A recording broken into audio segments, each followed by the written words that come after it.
इसी अपडेट पर, इसी खबर पर, जहां आरोपियों के नार्को और डीएनए टेस्ट की मांग उठ रही है, अब बीजेपी समाजवादी पार्टी पर हमलावर हो गई है। कैसे? देखिए, बीजेपी के नेताओं ने एक सुर में अखिलेश यादव समाजवादी पार्टी पर सवाल खड़ा करना शुरू कर दिया है। कैसे? कहते हैं कि बीजेपी आरोप लगा रही है समाजवादी पार्टी का इतिहास ऐसा ही है जहां समाजवादी पार्टी के लोग अपराधियों को संरक्षण देने का काम करते चले आए हैं, जहां ऐसे संवेदनशील मुद्दों पर भी वो बचाव के लिए कोई ना कोई उपाय ढूंढ करके ले आते हैं। इसे लेकर के बीजेपी लगातार हमलावर है कि जहां महिला विरोधी, जहां महिला को बचाना हो, वो बचाने के बजाय अपराधियों को संरक्षण देने के रेमेडीज पे बात करना पुरानी आदत रही है। इस पर तंज बीजेपी की ओर से आ रहा है, पलटवार बराबर आ रहा है, जहां इस पूरे केस को फर्जी बताने की या फिर तथ्य को लेकर के सवाल उठाने को लेकर अब समाजवादी पार्टी का एक बयान और उस बयान पर पलटवार। अखिलेश ने कितने अपराधियों का अभी तक डीएनए नार्को टेस्ट कराया होगा, ये सवाल पूछ लिया कि इस केस में डीएनए नार्को टेस्ट इतना आसान है क्या? अगर हर एक केस पे डीएनए नार्को टेस्ट की बात सामने आती है तो अब तक कहां तक आई?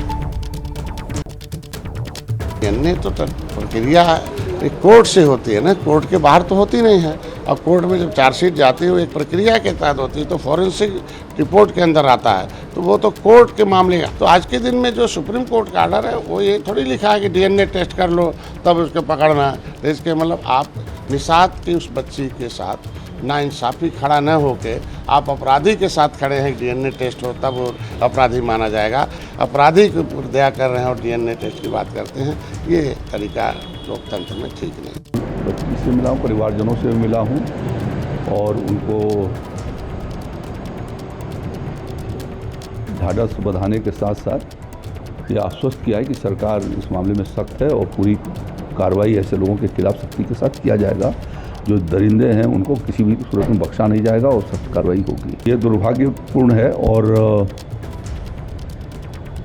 ये बात जाहिर है कि उसमें जो लोग इस घटना में जिन लोगों के हाथ हैं उसमें से कुछ समाजवादी पार्टी के लोग भी रहे हैं और उनका संरक्षण प्राप्त है, तो इस नाते समाजवादी पार्टी इस पर चुप है। पूरा प्रदेश जानता है कि समाजवादी पार्टी का इतिहास यही रहा है कि समाजवादी पार्टी के लोग, उनके पदाधिकारी और नेता अपराधियों को संरक्षण देने का काम करते रहे।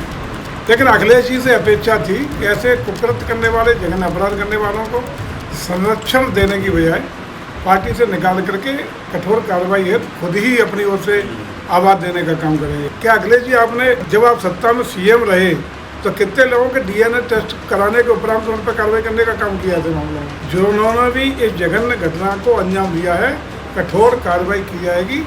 वो किसी दल का हो, किसी दल का न हो, कोई पदाधिकारी हो न हो, लेकिन समान रूप से कानून अपना काम करेगा और कठोर दंड देने का काम सरकार कराएगी।